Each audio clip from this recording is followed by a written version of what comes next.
Sonic Racing CrossWorlds is an incredible game, and it's a game that I 100% recommend if you're looking to get into another kart race or you're simply playing another Sonic game. Now, up until this point over the last couple months, I've done nothing but praise this game for how amazing it is. And it truly is becoming one of my favorite Sonic games of all time, if not my favorite racer. But of course, not every single game is perfect. Every game always has that one thing that you just can't look past, whether it be sometimes the controls, a certain level that you're regretting, or a certain part in the story that you just don't like.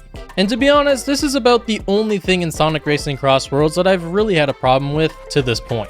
And it actually comes from the online mode, and you might have heard of this, but a lot of people are using the strategy known as sandbagging. Now, sandbagging has been a thing that in the community of Sonic Racing CrossWorlds, many people have talked about. Now, if you're unaware what sandbagging actually means when it comes to racing games, it basically means that people are deliberately underperforming in a race to gain an unfair advantage. Now, I don't necessarily blame people for using this strategy, and I would be lying if I said that I didn't use this strategy when falling behind in a race. A lot of people will do this every single race and still manage to maintain top of the leaderboard every single race with finishing in top 3. But essentially what's going to happen is you're going to fall behind in a race, allowing you to collect really good items such as the monster truck, the drill, the laser, or even 3 boost wisps. And what makes sandbagging even crazier is if the player is actually sandbagging and utilizing the gadget known as Inventory Plus, which essentially gives you the ability to hold up to 3 items instead of 2, this player has a really good shot towards the end of the race to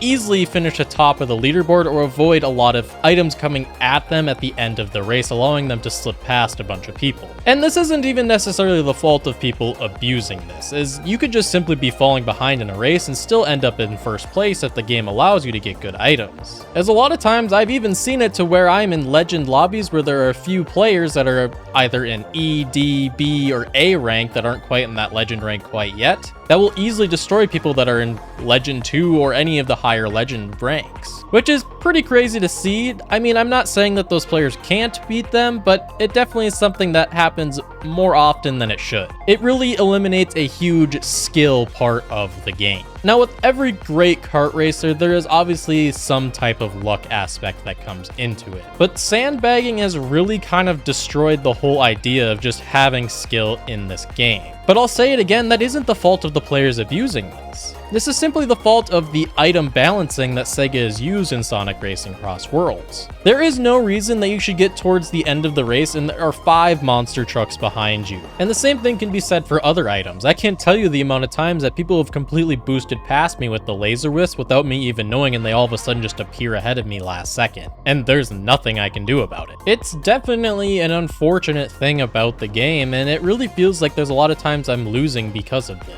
No, I'm not going to act like I'm the best racer in the entire world or if I'm even any good at the game. But I feel like skill-wise, I can at least finish first place somewhat of the time. There's been times where I feel like I'm never finishing first place because of this. Now, do I see Sega ever patching this specific thing? Sega is very good at listening to fans, if not being one of the best companies to do so, with even them recently saying that they encourage modding in the game, as long as it's not qualified as cheating. Something that you could never see Nintendo ever allow people to do. And a lot of companies are that way. And I think a lot of people have really voiced their opinion on the matter of what's going on with sandbagging. Now, I don't think that it needs to be completely driven into the ground when it comes to item balancing. I still think that, the occasional monster truck should pop up. I think the occasional laser whip should pop up. But there needs to be a thing where certain items don't last longer at the end of a race, or more powerful items don't appear as often at the end of the race.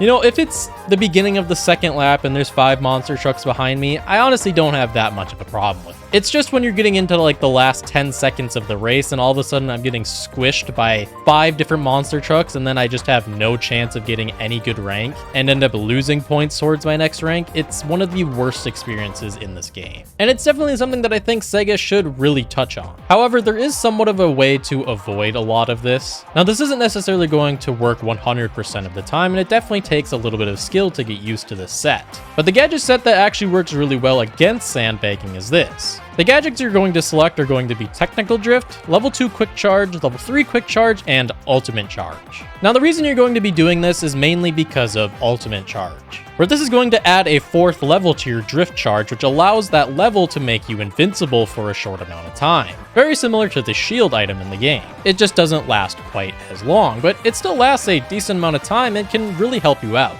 especially against sandbagging players. The other thing that's great for that is going to be technical drift, where basically it's going to allow you to charge up your boost gauge significantly faster. And then doing level 2 and level 3 quick charge is also going to make that even faster, again allowing you to be able to get that level 4 quite easy. Now it definitely does take some skill, like I was saying, to really get a feel on how to get level 4 consistently, but it does definitely make it a lot easier than not having anything at all to help with this. Now the reason you want to do a level 2 quick charge and a level 3 quick charge instead of a level 1 is because you simply just don't have space for it. Level 1 quick charge actually takes up 2 spots, so having level 2 and level 3 on there just ends up working a lot better and just allows you to be able to front run in a race a lot better. So if you're the type of player that really likes to front run in a race and you want to stay in first place for a significant amount of time, if not the entire race, this 100% is the build that you need to be going in the game. Now, Sega has yet to really do anything when it comes to balance patching, and there's no really confirmation if they ever will do that. They might simply just like the way that the game is. The only time that they've truly really ever changed gameplay is obviously within the network test and the release of the game, where the game was obviously a lot more chaotic, and while it still is, it's a lot more manageable today. But I definitely think that Sega will eventually do that. I just think that there needs to be some things that are touched on, especially for online play. This obviously is not really an issue at all when it comes to single player stuff, and single player feels great. Max difficulty is definitely something that can be harder, so using a set like this can definitely help with that. But I would say when it comes to fully destroying a race against the max difficulty, it's pretty easy to do so once you get a really good understanding of the game and the maps. Now, sandbagging I just think is a thing that should really just be touched on. And for people being concerned about ultimate charge being nerfed in the future, it's definitely possible, but I think it'd be something that Sega really shouldn't do. And the reason I think that they shouldn't do that is this really eliminates the whole skill aspect of the game. If they go ahead and nerf ultimate charge, they need to nerf sandbagging alongside with it with the item balancing. Because the second you nerf ultimate charge and you don't do anything with item balancing, this game becomes a lot more luck based than it is skill. And I think if this game wanted to continue to have a active player base, but also potentially even have tournaments in a competitive setting, I think nerfing item balancing a bit and keeping ultimate charge the way that it is the perfect way of doing that. But outside of that, I think the game is great, and I think that everything about it is amazing. This game is insanely addicting. I have over 100 hours in the game, and I truly can't stop playing this game on a day-to-day basis. Outside of doing YouTube, all of my free time really goes to this game, as I have completely really enjoyed it.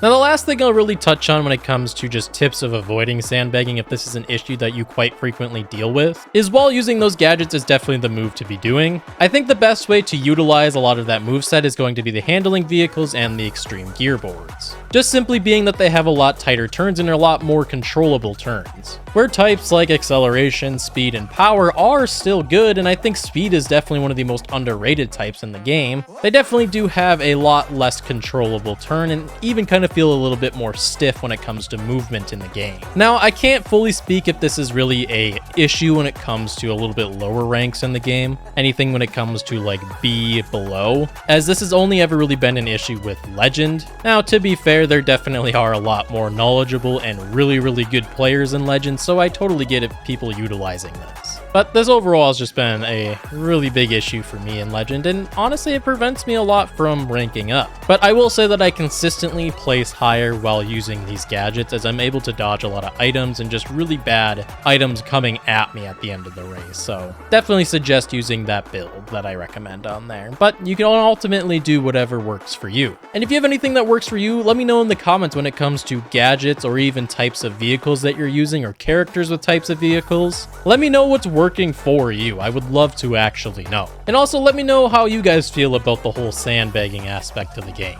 There are just way too many powerful items in the game, because games even like Mario Kart do have powerful items, just not to this level. I will say I feel like Mario Kart's item balancing is a lot more polished than it is in Sonic Racing CrossWorlds. I just think the gameplay, gadgets, and tracks are significantly better in this game than Mario Kart World. But I'm not here to start a war with any big Mario fan. I love both games honestly equally at this point. They're both amazing games, and it's the same conversation that we've had many times on this channel of it's yay, two cakes. Like, you're getting amazing things from both series, and we're really fortunate to have two amazing racing games in the same year. And a third one coming soon in Kirby Air Riders. But not to ramble too long on sandbagging, I just hope it's something that Sega at least touches on just a little bit. Even the littlest of tweaks to item balancing I think could really fix this major issue. And honestly, if they fix this, there really isn't too much for me to complain about the game really at all. The game is incredible, you really just need to be playing it if you haven't. I get it, the game is $70, and unfortunately that's just the way that gaming is kind of going these days with how expensive it really is. But I definitely think the game is worth playing if you're into kart racers or simply just a Sonic fan, as this game has incredible support not only from Sega, but also the community if you're playing on PC, as the mods have gone absolutely crazy with multiple mods when it comes to voice, animations, HUD, and characters being added every single day. And I can about imagine what people are going to create in the near future with a lot more time to polish a lot of these mods. But with all that being said, guys, I'll catch you in the next one, and I'll see you on the track. Peace!